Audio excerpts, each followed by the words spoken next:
The Ghost Ship Alkimos.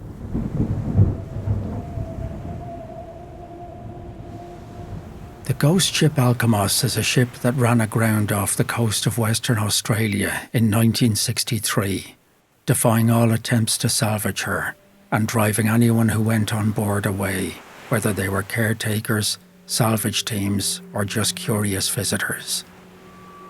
All of them fled the stranded ship, convinced the wreck was haunted, while bad luck and misfortune tended to follow others who had boarded or tried to approach her. Eventually, the Alkimos was abandoned where it lay, as its looming hulk cast a long shadow over the nearby sands, eventually becoming a brooding landmark on the Australian shore and giving the nearby beach its official name, Alkimos Beach. So what is the story of the Ghost Ship Alkimos? Originally commissioned and built in Baltimore during World War II as part of the Liberty Ship program, the ship was built in just 10 days as Liberty ships were assembled from prefabricated parts. The speed of the building may have been responsible for the fact that several workers were accidentally sealed inside as a number of compartments were being riveted shut. No doubt their cries and calls for help would have been drowned out by the sounds of the huge industrial machinery as it was closing them inside. Their bodies were discovered only a day later. No survivors. They had all suffocated. It wasn't long after this tragedy that the vessel was rumoured in whispered tones to be haunted. Regardless of this, the ship was launched on the 11th of October 1943 under its original name, the Liberty Ship George M. Shriver. Shortly afterwards, on October the 21st, the ship was assigned to the Norwegian fleet and was renamed the Viggo Hansteen. It saw war service as a transport ship, mainly between the Mediterranean Sea and India, carrying mostly ammunition and other materials needed for weapons manufacture. In the final stages of the war, it served as a troop carrier and also to transport German POWs. Many among the crew believed the ship was jinxed from the very beginning, as strange accidents and bad luck seemed to follow it wherever it went. It may have been only superstition, but its reputation stuck. There were also those on board who thought that even renaming the ship so soon after its launch could have brought bad luck in itself, as many mariners do believe that changing a ship's name so quickly can invite misfortune. And misfortune there was. In August 1944, while docked at Naples, Italy, 2 more lives were claimed on board when the ship's radio operator, a young lady named Maud Steen, was murdered by another crew member, who then turned the gun on himself. The ship itself ran aground 3 times during its wartime service and had to undergo a number of repairs, but nevertheless carried on until the end of the war. Bizarrely, given the terrible luck that the Viggo Hansteen was having, it was never once damaged or even targeted by enemy action throughout the war, despite seeing service in some very dangerous seas. Early in 1944, the ship was on its way to a Russian port with 2 merchant ships ahead of her when they were both bombed by the Luftwaffe. A destroyer that was escorting the fleet also took a direct hit, but the Viggo Hansteen steamed on without taking any enemy fire, only to then be stranded on a reef shortly afterwards. While stranded there, she was a sitting duck for all U-boats and fighter bombers that were patrolling the area looking for targets, yet, incredibly, she was left unchallenged and unscathed, almost as if the enemy couldn't even see her. Incredibly also, she eventually came away from the reef under her own steam without any assistance, and carried on without enduring a single enemy attack for the entire duration of the war. But in typical fashion, it was post-war peacetime damage that led to the ship needing another series of repairs in 1949 and 1950, and a major overhaul was carried out back in Baltimore in 1951. But in the following year, the Vigo Hansteen ran aground yet again, just off the coast of Moiraki in New Zealand during a voyage from London to Port Chalmers.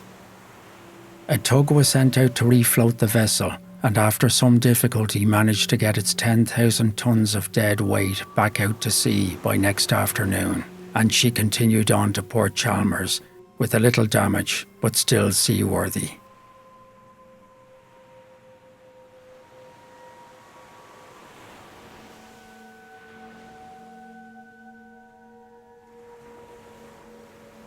In 1953, the Hansteen was sold to a Greek company based in London, Faris Shipping, and was promptly and finally renamed the Alkimos.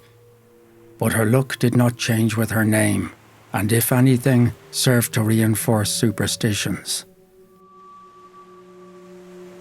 In April 1961, she collided with another ship while in Bristol Harbour in England, and 2 years later, in March 1963, during a voyage from Jakarta to Bunbury, the Alkimos struck a reef off the coast of Western Australia, this time causing a lot more damage to the vessel.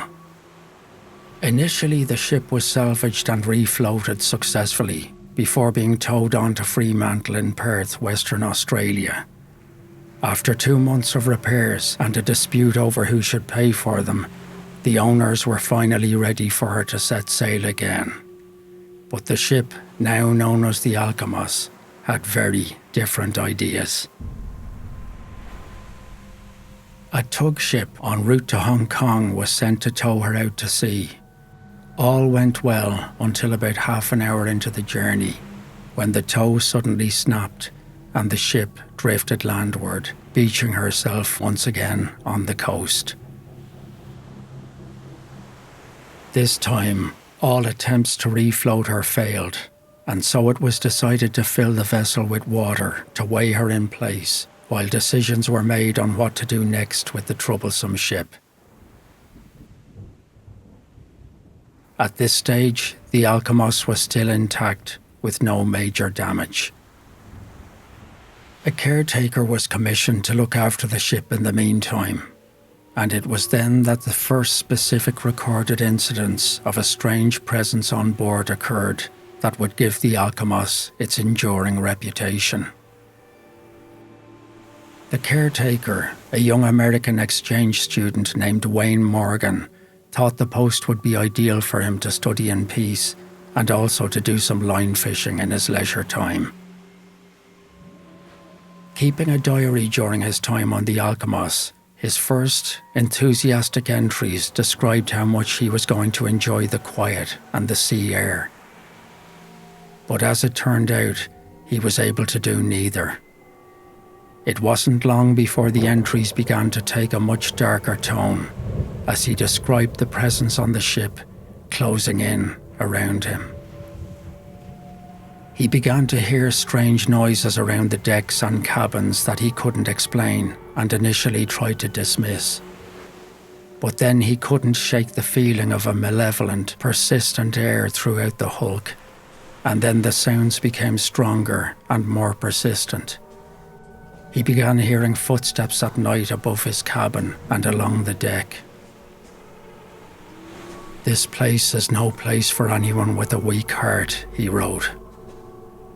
14th of July, 1963, 10:15 p.m. Been down to the engine room, but never again. From the time I left the cabin, I could hear footsteps following. He goes on to describe how the doorway between the captain's cabin and the bridge suddenly slammed shut with such force that it sent him into a blind panic, dropping his torch and running in the opposite direction into the darkness. He didn't stop running until he reached the engine room, where he stayed for some time, before finally gathering the courage to make his way back to his own cabin. He continued, "I'm back in my room now and have no idea of leaving again before morning, because those footsteps are getting louder and louder and the boat is creaking more than before." He vowed never to venture outside the cabin again after dark.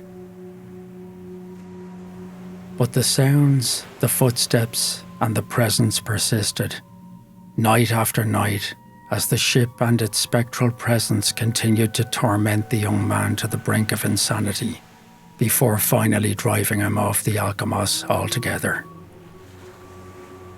He resigned his post, left with the next available boat, and was admitted to a psychiatric ward soon afterwards.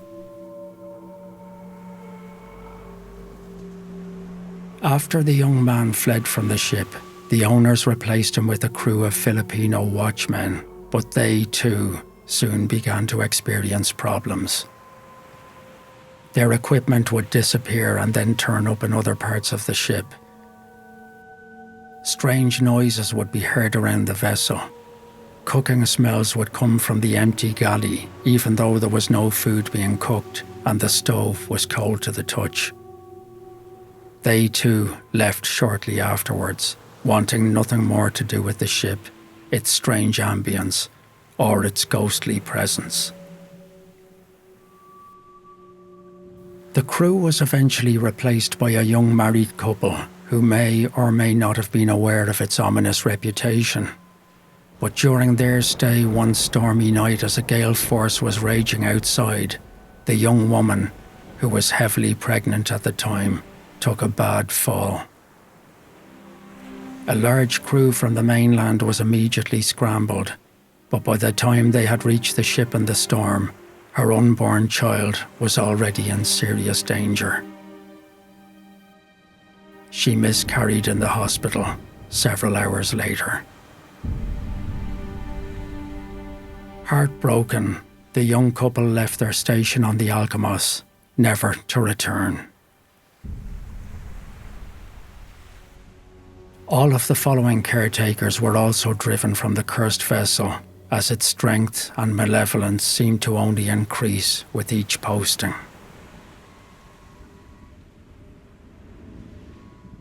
8 months later, in January 1964, the ship's exasperated owners sent another tug ship, the Pacific Star, from the Philippines to salvage and refloat her. This time they were successful, although, in the middle of the operation, the crew received news that the owner of their company had died suddenly. By now, the crew began to believe the ship was jinxed. In mid-February, the tug and ship finally set sail, bound for Manila. But as the luck of the Alkimos would have it, the voyage was cut short when port authorities seized the Pacific Star over a financial dispute with the Alkimos' financiers. The Alkimos was then left anchored in place, while the tug was taken away. 2 crew members were left to keep guard on the vessel while the dispute was being resolved at port. But during their time there, they witnessed what they described as a figure dressed in oilskins patrolling the ship and then disappearing through the walls. Then, on the 2nd of May, the luck of the Alkimos struck again when she finally broke anchor and was driven towards the coast again. There, she moored herself on the Eglinton rocks, causing more serious damage and wedging her in place this time. Witnesses described the bizarre sight and how it almost seemed as if the ship was being navigated, steered and directed back onto the shoal. This time, the ship's owners realised it was beyond salvage and fit only to be sold for scrap. The Alkimos, and whatever was on board, finally got its wish to rest in peace, close to land and away from the ocean.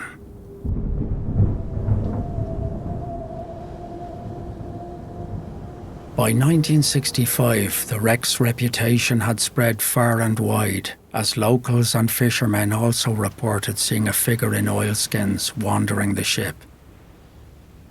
Most people thought he was just a hermit living in the derelict, but if so, he could never be found.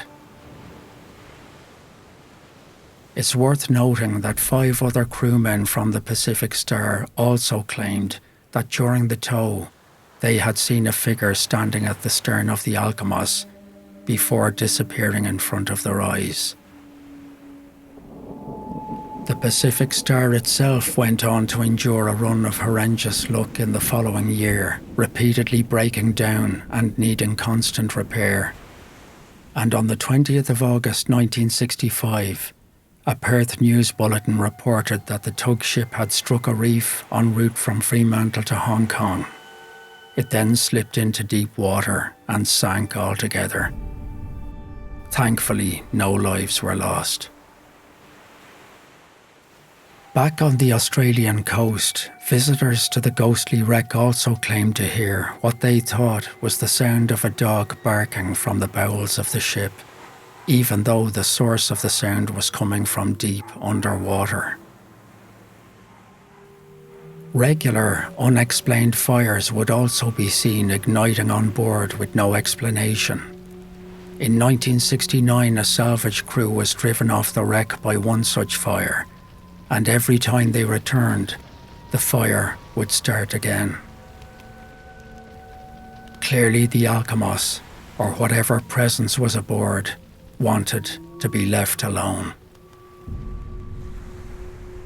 Wayne Morgan's diary eventually found its way into the hands of a man named Jack Wong Soo, a decorated World War II veteran who was also one of Australia's most accomplished divers. Initially sceptical about Morgan's story, he was intrigued enough to visit the site for himself and soon became what he believed to be a victim of the cursed and haunted wreck, with 2 words of advice for anyone wanting to visit the Alkimos: don't go. Jack Soo went on to co-write a book about the wreck and its casualties called Ghost of the Alkimos. In it, he described his own experiences on visiting the wreck and the aftermath. After reading Morgan's diary, Soo had arranged with a small camera crew and a journalist to spend a night on the derelict and see for themselves if there was anything to the Morgan diary. But on the day, the journalist withdrew without explanation, but the cameraman and soundman did go ahead with Jack, and they were dropped off by Cray boat at the wreck. They were later joined in a following boat by Jack's wife, Pam.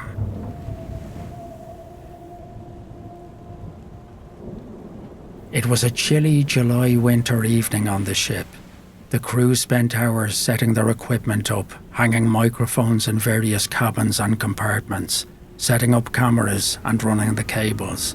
Still skeptical, but enjoying the adventure. But by the time darkness was beginning to envelop the wreck, they all began to feel an encroaching sense of menace that seemed to permeate throughout the ship. It was a feeling that they couldn't place, but couldn't shake either as it closed in on them. Then there were the noises throughout the ship that they hadn't heard, or at least hadn't noticed, during daylight. They settled down in their sleeping bags in the chief steward's cabin, where it was alleged the ghost, now generally referred to as Henry, had been sleeping. During the night, Jack heard the sound of a moan, clearly human, nearby, like the sound that someone would make as they were turning over in their sleep. A few moments later he heard it again, but this time it was behind him. He promptly left the cabin. Meanwhile, the cameraman saw what he described as a figure moving through a wall and felt someone brush past him in the hallway, but there was no one there. The sound recordist, Graham Greenwood, later described how on playback, once they had eliminated the sounds of the sea and the ship and everything around. They could make out what sounded like yells or screams, and as he described it, the sea was very calm that night. He was glad to get off the ship next day and did not want to go back. It'd be interesting to know if any of the audio recordings from that night still exist.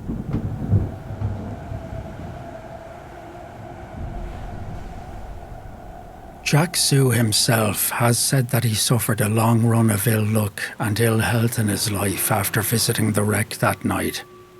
And he's also cited the problems that others have had since boarding the Alkimos.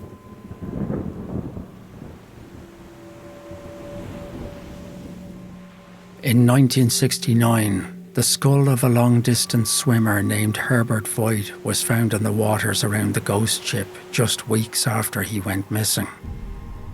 Voigt was something of a local celebrity who loved to face a challenge, so much so that even local media would turn up to report on his latest launch into dangerous waters. They even referred to the young swimmer as shark bait. Voigt disappeared one night after making an attempt at a midnight swim from Cottesloe Beach to Rottnest Island. He had been out drinking with friends and he told them he was going to make the swim, although this was something he had been talking about for months. There were also claims that a bet was made that they would owe him 2 18-gallon kegs of beer and a free lunch if he swam to the island. One of his friends did try to talk him out of it. Either way, his skull was found near the wreck of the Alkimos just weeks later by an escaped prisoner of all people. The exact cause of his death was unknown. In truth, the waters from the mainland to Rottnest Island were known to be treacherous. From sharks to strong cross currents, a daylight swim was considered extremely dangerous. To swim at night was considered insane. And Voigt had also been drinking that night. It is curious though that when his skull did turn up at the Alkimos wreck, it was a good 20 miles north of Cottesloe Beach, and there have been claims that the skull was actually found in the engine room, but that may be just a myth. At one stage, a priest, joined by 2 assistants, was sent on board to carry out an exorcism of the ship, but before getting down to business, he decided to do a spot of line fishing from the deck. Hurling the hook and a quite heavy sinker toward the water, he was astonished when the sinker seemed to be grabbed in mid-air and hurled right back at him, striking him on the forehead with enough force that it drew blood, and he even needed to get stitches. They promptly left the ship to get the injury treated, and according to Jack Sue, they did not return to complete the task. As the reputation of the Alkimos grew, it wasn't long before newspapers and TV stations from all over Australia were running stories about the haunted wreck on the shores of Western Australia. And the appetite for the story only grew in the 1970s, as films like The Exorcist and books like the Amityville Horror brought a whole new wave of interest to all things paranormal.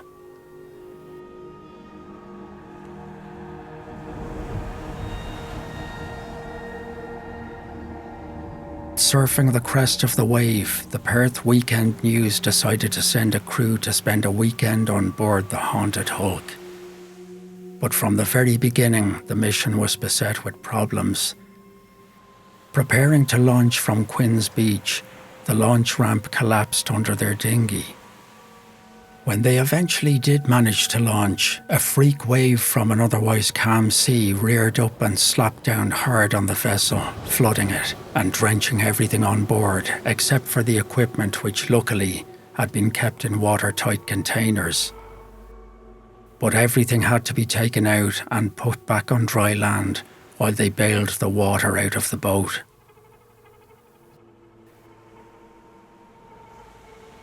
When they finally were ready to launch again, the motor wouldn't start, so they had to begin rowing. Eventually, when they were halfway there, they got the motor back into action and reached the wreck, just as dusk was falling.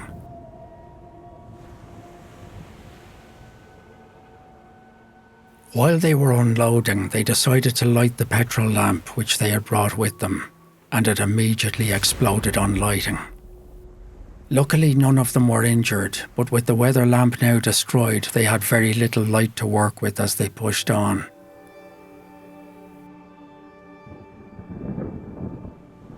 Once it was all done, they decided to put the difficulties of the day behind them with a hot meal and a steaming coffee. But the petrol stove they had brought with them simply refused to light, no matter what they did, leaving them with no alternative but to settle for scooping cold beans out of a can, with no chance of a hot coffee. Henry, if he existed, had clearly thought of everything. With little chance of some fishing that night, and exhausted from the exertions of the day, they decided to settle in for the night and try to grab whatever sleep they could. Finally, just as they were huddled up in their waterlogged sleeping bags, a strong, icy wind rose from the west and began whistling and wailing through the disintegrating wreck to add to their misery. Then it started to rain, with little shelter for the hapless news team. They were in for a rough night of sleep, which, when it came, didn't last.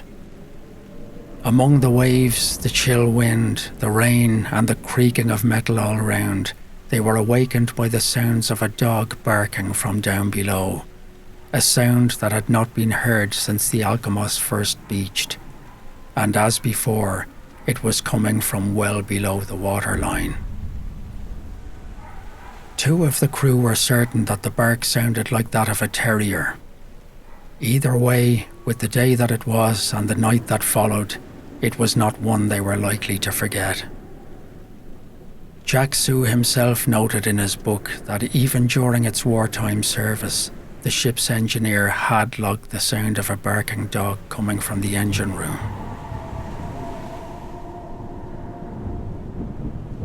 As the years passed by, more and more media outlets began to talk about the Alkimos and its ghostly happenings. In 1990, Perth local radio decided to broadcast a ghostly Halloween special from the site of the ship. Ted Bull presented the show from alongside the Alkimos, and oddly, every time he mentioned Henry in the broadcast, the sound would go dead. In the mid-1990s, an Australian paranormal series called The Extraordinary ran a feature on the Alkimos, and when the series was later syndicated in the US, it brought the story of the wreck to a far wider international audience. After seeing that episode on TV, a medium named Roman Harambara wrote to Channel 7 claiming that the ghost of the Alkimos was that of an English smuggler, Henry John Bishop, who had been en route to Australia when he was murdered on board the ship for some valuable miniature jade statues that he had been carrying. His body was then thrown overboard. He claimed that the moans that people like Jack Sue had heard were attempts by Henry to communicate, which he said was difficult for him because his vocal cords had been cut by the weapon that was used to kill him. Henry, through Roman, claimed that it had not been his intention to harm anyone.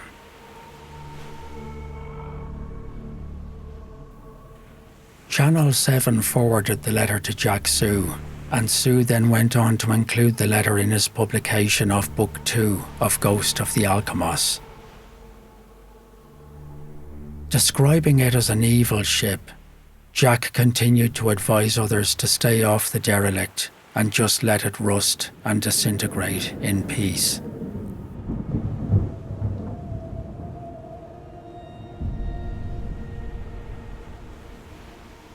I myself had been fascinated with the story of the Alkimos ever since I saw that episode of The Extraordinary way back in the mid-90s, but the chances of ever getting to visit the site were slim given that at the time I lived about 15,000 miles away in Ireland.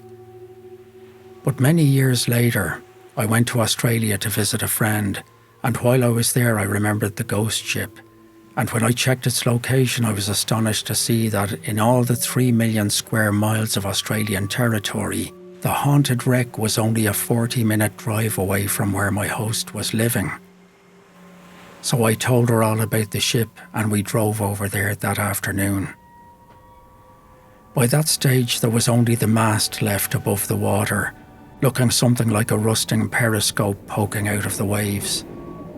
This was around 2016, so I doubt if there's anything left above water now. I do remember how choppy the waters along the beach were, even though it was a calm and scorching Australian summer day in February.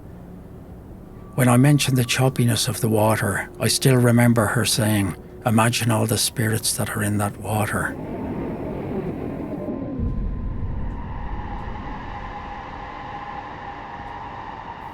There are a lot of wrecks over hundreds of years beached along that body of water, and her comment set me to wondering, were the Alkimos spirits, if they did exist, always in the water and had just moved on to the haunted wreck when it moored? Did they just join Henry, who was always on the wreck anyway? Did they get along, or did they bicker just as living people do? And if Henry or the ship had just wanted to be left in peace, how did they feel about a sudden wave of spirits taking up residence on board? Where did the dog come from? Was it originally smuggled on board as a pet during World War II and continued in its next life to bark and play in the lower quarters on the engine room? Did it interact with the other spirits? Was it aware of them, or vice versa? If I remember correctly, the medium that contacted Channel 7 had claimed Henry was afraid of water. If so, how did he fare after the Alkimos disintegrated? And what about the workmen who had been accidentally sealed inside the ship during construction? Crewmen were convinced the ship was tainted after that tragedy, but yet I came across no accounts of sightings of the workmen. Was the Alkimos itself conscious? There were those who claimed it behaved as if it was. And where did they all go after the Alkimos finally crumbled below the waves? Were they back in the water, or had they found somewhere else? Were they trapped below the waves, or were they able to leave and then move on to any old building or house that they could find along the coastline? Who knows? Good night, wherever you are.